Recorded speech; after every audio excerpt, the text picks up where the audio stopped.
BBMP ಚುನಾವಣೆ ಅನ್ನೋದು ನಡೆಯದೇನೆ ಸುಮಾರು 4.5 ವರ್ಷಗಳಾಗಿದೆ.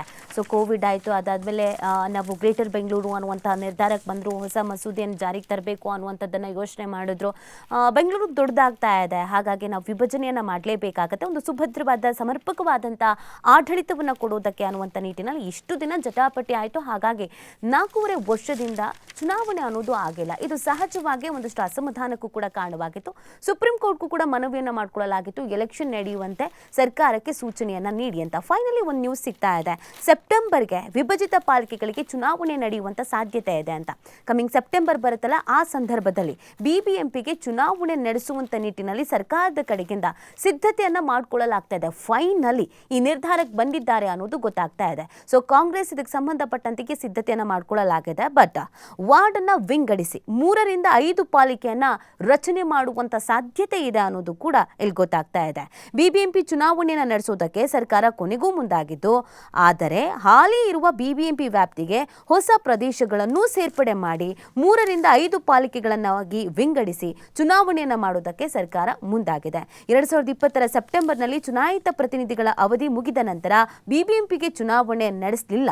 ರಾಜ್ಯ ಸರ್ಕಾರ ನಿರ್ಲಕ್ಷ್ಯವನ್ನ ತೋರಿತು. ಬಿಜೆಪಿ ಸರ್ಕಾರದ ಅವಧಿಯಲ್ಲೂ ಕೂಡ ಬಿಬಿಎಂಪಿ ಆಡಳಿತಕ್ಕೆ ಪ್ರತ್ಯೇಕ ಕಾಯ್ದೆ ತಂದು ವಾರ್ಡ್ ಮರು ವಿಂಗಡಣೆ ಪ್ರಕ್ರಿಯೆ ನಡೆಸೋಕೆ ಮುಂದಾದ ಕಾರಣ ಚುನಾವಣೆಯನ್ನ ಮುಂದೂಡಲಾಗಿತ್ತು. ಅದೇ ರೀತಿ ಕಾಂಗ್ರೆಸ್ ಸರ್ಕಾರ ಅಧಿಕಾರಕ್ಕೆ ಬಂದ ನಂತರವೂ ಕೂಡ ಬಿಬಿಎಂಪಿಯನ್ನು ವಿಭಜಿಸೋಕೆ ನಿರ್ಧರಿಸಿ ಗ್ರೇಟರ್ ಬೆಂಗಳೂರು ಮಸೂದೆಯನ್ನು ಜಾರಿಗೊಳಿಸೋಕೆ ಮುಂದಾದ ಕಾರಣದಿಂದ ಚುನಾವಣೆ ನಡೆಸುವಲ್ಲಿ ವಿಳಂಬ ಆಗಿದೆ. ಆದರೆ ಇದೀಗ ಗ್ರೇಟರ್ ಬೆಂಗಳೂರು ಮಸೂದೆ ಬಹುತೇಕ ಅಂತಿಮ ಹಂತಕ್ಕೆ ಬಂದಿದ್ದು, ಮಾರ್ಚ್ನಲ್ಲಿ ನಡೆಯಲಿರುವ ವಿಧಾನಮಂಡಲ ಅಧಿವೇಶನದಲ್ಲಿ ಅನುಮೋದನೆ ದೊರೆಯುವ ಸಾಧ್ಯತೆಗಳು ಇದೆ.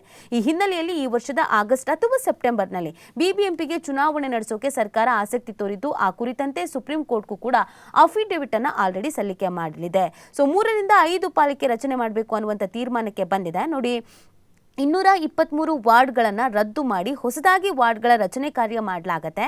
3 ಪಾಲಿಕೆಗಳನ್ನು ರಚಿಸಿದ್ರೆ ಪ್ರತಿ ಪಾಲಿಕೆಗೆ ತಲಾ 125 ವಾರ್ಡ್ಗಳಿರುವಂತೆ ಹಾಗೂ 5 ಪಾಲಿಕೆಯನ್ನು ರಚಿಸಿದ್ರೆ ಪ್ರತಿ ಪಾಲಿಕೆಗೆ 75 ವಾರ್ಡ್ಗಳಿರುವಂತೆ ಮಾಡುವ ಕುರಿತು ಚರ್ಚಿಸಲಾಗ್ತಾ ಇದೆ.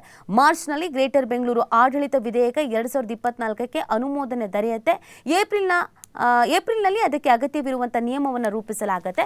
ಸೊ ಎಲ್ಲವೂ ಅಂದುಕೊಂಡಂಗೆ ಆದರೆ ಆಗಸ್ಟ್ ಅಥವಾ ಸೆಪ್ಟೆಂಬರ್ಗೆ ಬಿಬಿಎಂಪಿ ಚುನಾವಣೆ ಮಾಡಬೇಕು ಅನ್ನುವಂಥ ಸಿದ್ಧತೆಯನ್ನು ನಿರ್ಧಾರವನ್ನು ಕೈಗೊಳ್ಳಲಾಗಿದೆ ಅಂತ ಹೇಳಲಾಗ್ತದೆ. ಸುಮಾರು 4.5 ವರ್ಷ ಆಯಿತು ಬಿಬಿಎಂಪಿ ಚುನಾವಣೆ ಅನ್ನೋದಾಗಿಲ್ಲ. ಬಟ್ ಇದಕ್ಕೆ ಆಪ್ನವ್ರಿಗೆ ಏನು ಹೇಳ್ತಾ ಇದ್ದಾರೆ ಅಂತಂದರೆ, ಕಾಂಗ್ರೆಸ್ ಮತ್ತು ಬಿಜೆಪಿ ಇಬ್ಬರಿಗೂ ಕೂಡ ಬಿಬಿಎಂಪಿ ಚುನಾವಣೆ ಮಾಡೋದಕ್ಕೆ ಇಷ್ಟನೇ ಇಲ್ಲ, ಬೇಕು ಅಂತಲೇ ಮುಂದೂಡ್ತಾ ಇದ್ದಾರೆ, ಬೇಕು ಅಂತ ಕಾಲಹರಣವನ್ನು ಮಾಡುವಂಥ ಕೆಲಸವನ್ನು ಮಾಡ್ತಾ ಇದ್ದಾರೆ. ಕಾರಣ ಅವರಿಗೆ ಬೆಂಗಳೂರು ಅಭಿವೃದ್ಧಿ ಅನ್ನೋದಿಲ್ಲಿ ಬೇಕಾಗಿಲ್ಲ. ಅವ್ರು ಯೋಚನೆ ಮಾಡ್ತಾ ಇರೋದು ಕಟ್ಟಡಗಳಿಂದ ಬರ್ತಾ ಇರುವಂಥ ತೆರಿಗೆ ಅಥವಾ ಬೇರೆ ಬೇರೆ ವಿಚಾರಕ್ಕೆ ಸಂಬಂಧಪಟ್ಟಂತೆ ಬೇಕು ಅಂತ ನೆಗ್ಲಿಜೆನ್ಸಿ ಮಾಡ್ತಾ ಇದ್ದಾರೆ ಅನ್ನುವಂಥ ವಿಚಾರವನ್ನ ಹೇಳ್ತಾ ಇದ್ದಾರೆ. ಸೊ ಟೋಟಲ್ ಆಗಿ ಬಿಬಿಎಂಪಿಯ ಚುನಾವಣೆ ಯಾವಾಗ ಅಂತ ಎದುರು ನೋಡ್ತಾ ಇದ್ದವರಿಗೆ ಈಗ ಸೆಪ್ಟೆಂಬರ್ ಅಥವಾ ಆಗಸ್ಟ್ ಅಥವಾ ಸೆಪ್ಟೆಂಬರ್ಗೆ ಬಿಬಿಎಂಪಿಯ ಚುನಾವಣೆ ಅಂತ ಹೇಳ್ತಾ ಇದ್ದಾರೆ. ಅದಕ್ಕಿಂತ ತಯಾರಿಯನ್ನ ಮಾಡ್ಕೊಳ್ಬೇಕಾಗತ್ತೆ.